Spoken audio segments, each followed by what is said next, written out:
My first ride on a wide glide was back in the early noughties, I guess somewhere around 2001.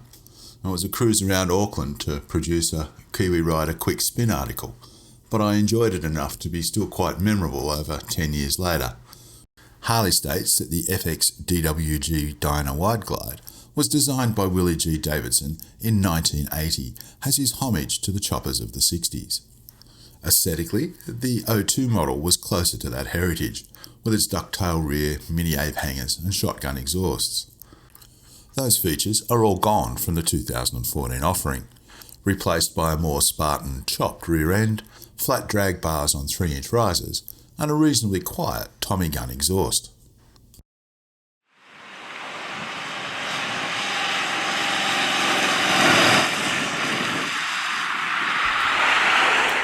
Gone too is any hint of vagueness in the road manners, and the new gearbox is as crisp and metric as any I've used on a 1700cc motorcycle.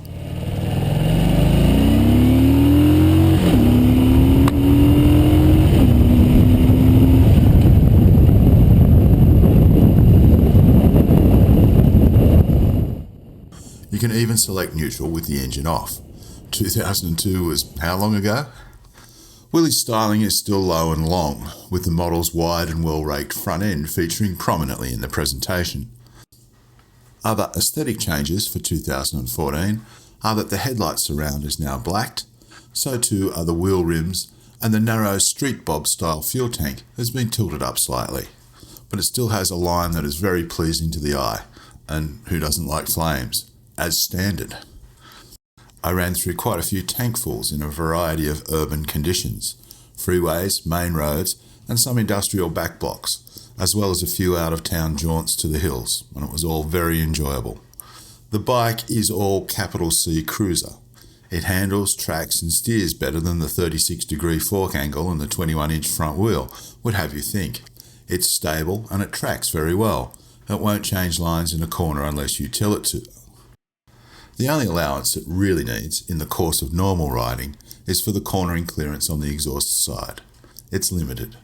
Harley claims 28.4 degrees of lead angle is available and 31.9 degrees on the primary drive side. This isn't your bike if a daily diet of hard-out twisty roads is on the menu. If you are doing a lot of freeway and state highway, then it's a delight. You sit back, stretch your legs, get comfortable, and let the torquey 103 Cube push you along in fine style. The Glide now has a displacement of 1690cc with a 98.4mm by 111.1mm bore and stroke. It's running 9.6:1 compression with pushrod operated overhead valves with hydraulic self-adjusting lifters and 2 valves per cylinder. All that's fed by electronic sequential port fuel injection. The extra cubes, however, are exactly what the Dyna series needed as an upgrade. The bikes are relatively light in HD world at 295 kilograms dry.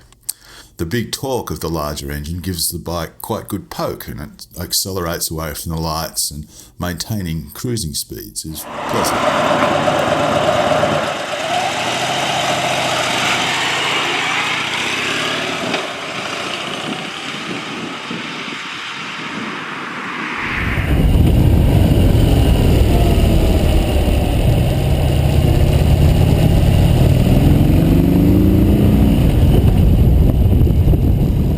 There is more vibration at the foot peg than from the similarly rubber-mounted engines of the touring range, though I have to admit that when I actually noticed the vibes, it was usually because I was running it in a gear lower than I needed to be, until I got the bike's mojo.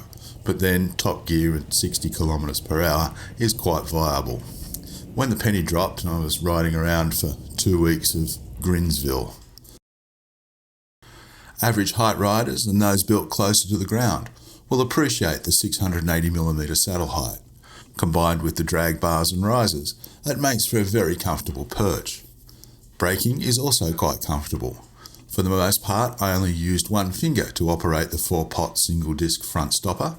Occasional yellow lights took 2, but that's all. I didn't get into any emergency braking situations other than grabbing a big handful in the car park to see what the ABS does. Like the rest of the Harley range, the ABS has become more refined with every year. That's the word I was looking for, refined. Those 60s hardtails and wildchilds I think were anything but refined, but through to 2002 the Wide Glide had improved constantly. Over time it's been in and out of the lineup, until here we are several models into the current shape, with 103 cubic inches, self-cancelling indicators, and a good deal of modern high-tech concealed underneath the old-school styling, on a bike that just made me feel good any time I rode it. Wide and quite fat.